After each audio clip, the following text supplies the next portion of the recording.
back to my channel, Robin Booklet. Now in today's video I will be doing a review of Cemetery Boys by Aiden Thomas. I am so excited to talk about this book, so let's begin. Now first things first, can I just say the cover is absolutely gorgeous. I love it. It's so like bright and bold. I don't know, I just love the moon. I think that's really stunning. And the warm colours of like dark red going into light with the yellow, I think just works really well. I also love the details at the back, the border around, and it's gorgeous. I love it so much. And on the inside it has a cute little rose on it, and it's so cute. This is the Lunar edition, by the way. So I don't know if that contains anything, but it comes with a cute little letter too, which I absolutely love. And it is signed, so yeah. But moving on to the actual review, since I'm just here gushing about this book and what it looks like. I started reading this book on the 18th of October 2020, and I finally finished it on the 20th of January 2021. It is 352 pages long. It is classed as young adult and LGBTQIA book, and it's published on the 1st September 2020, and the publisher, I believe, is Swoon Reads, so thank you to them for publishing this amazing story. So now that's out of the way, let's go into the synopsis. So it's Aiden Thomas's debut, and it's basically about a Latino trans boy who has the ability to summon spirits to help them move on, right? So he can see spirits basically, and he can, he can summon them and help them move on so they can be at peace. Now a murder starts taking place in the community, and they don't know who's behind it, and they can't find the body of the victim. It turns out to be someone who the main character called Diego is related to. So he decides to try and summon his family member's spirit to try and find out more information about who murdered this, his family member, and more, just to try and figure out what's going on. He ends up accidentally summoning the wrong spirit, which, in some ways is a problem for Yador, but in other ways it's actually a good thing for us readers, because we get introduced to Julian, who is one of the main characters in the story, and he is the spirit that gets summoned. Because he summoned him, they are now tied and linked. So yeah, so that makes it a real fun adventure, because then he has to go wherever Yador goes. And Mattia, which is Yador's friend, is basically like, you've got to keep him with you. You've got to find out what's going on. I loved her, by the way. She was absolutely amazing. The way she was written was so good. Like, she was a strong female character with that softness to her as well. Like, she really cared for Yador, and it was just, it was so good. Their friendship, Mattia's and Yador's friendship, was absolutely beautiful, beautifully written. So Julian, who comes across as a bit of a bad boy, but is actually really sweet and lovely. He's kind of like, I don't remember what happened. One minute I was, going about my day, the next thing it just all went black. I can't really remember what happened. I remember bits, but not really much.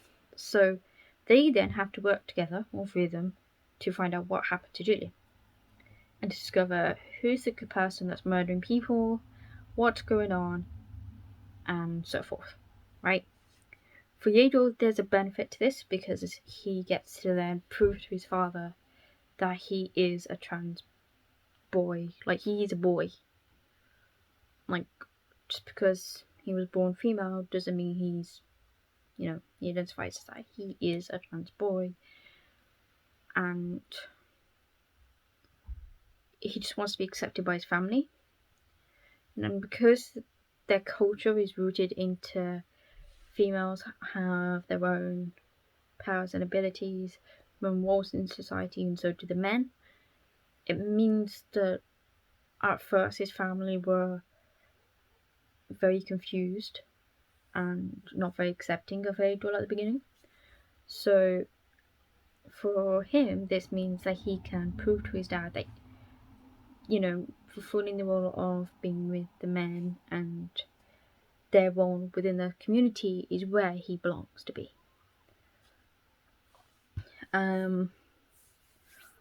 So that's what he was hoping to achieve through summoning the spirit in the first place, right? But of course it never really goes that way, as we all know. So they have to work together to find out what's going on. In the image at the top we have Lady Death, and she's crucial to the community and to them having their powers and so forth. So let's go on to the actual review now that you know a bit about this. So I'll try and keep a lot of my reviews non-spoiler, so that way if you want to pick it up, you can go into it without being spoiled too much. So the first thing I want to talk about is the character development of this book, which was absolutely amazing. I loved it so much. Like, all of the characters grew throughout this novel. From Yadril to Martia to Julian to, some of the side characters that we get to meet. Yadril's dad and the family grow because they, grow to be more accepting. All the characters go beautifully throughout the story, and I really love that.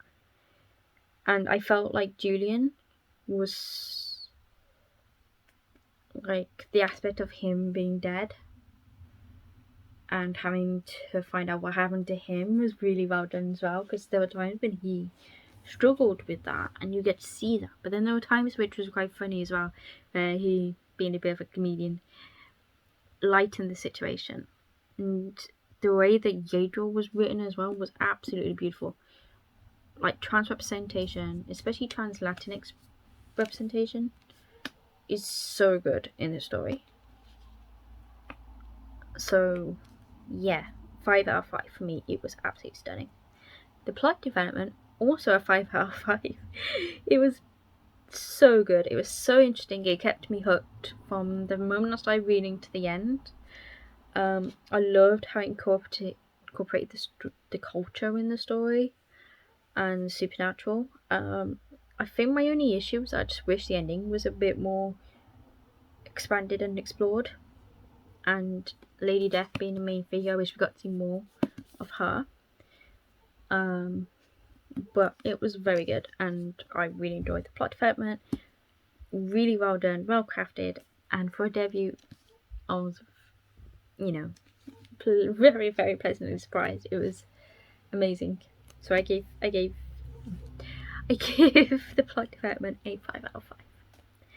Next up is the world development, and for that I also give a 5 out of 5. It was absolutely stunning. Like, we got to see so much of the world and the culture, from how they celebrate the dead.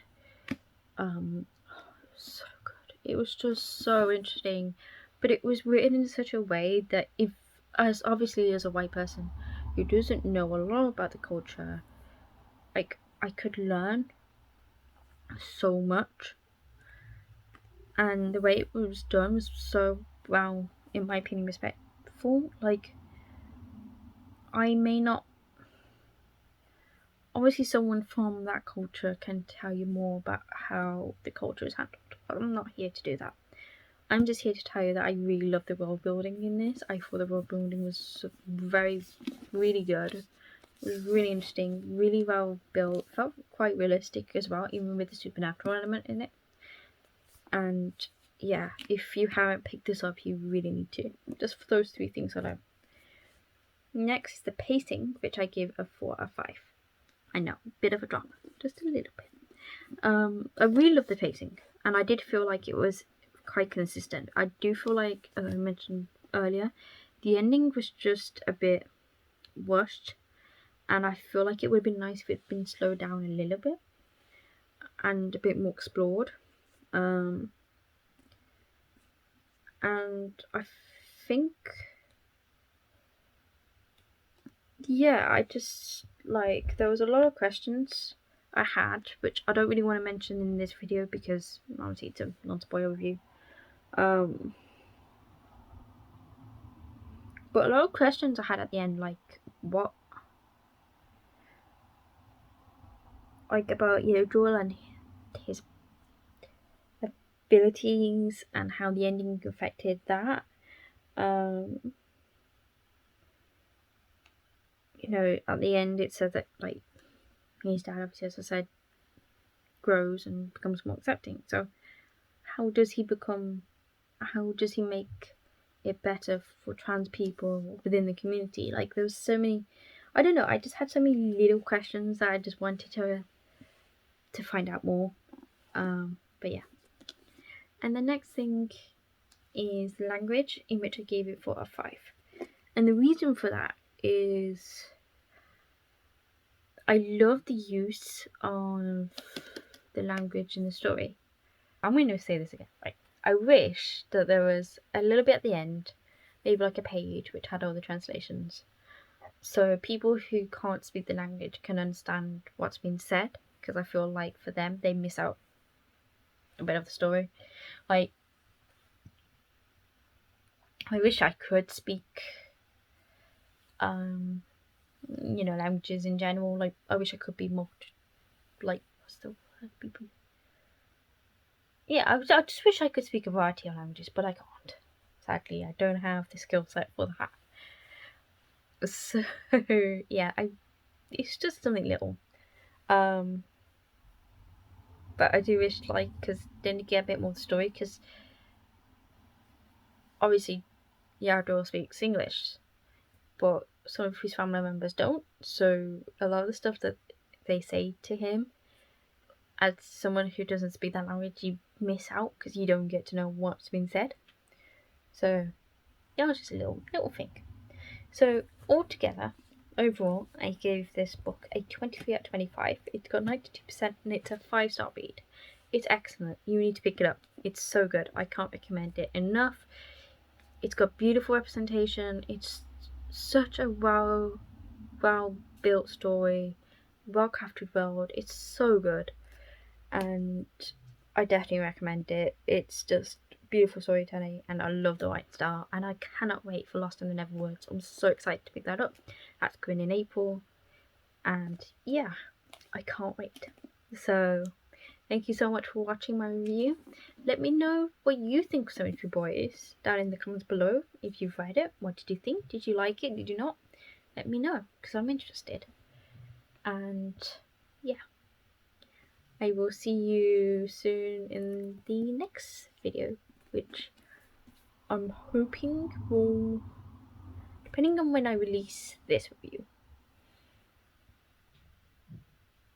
it will either be one of the 3. It will either be Someone's Story, Unparalleled, or City of Bones. You'll probably see it in Bones, which is Cassandra Clare's, because I'm planning Someone's Story and Unparalleled to come out before. So yeah, that would be good. So look forward to starting my Cassandra Clare talk through. That would be really fun. So I'll see you in my next one. Bye.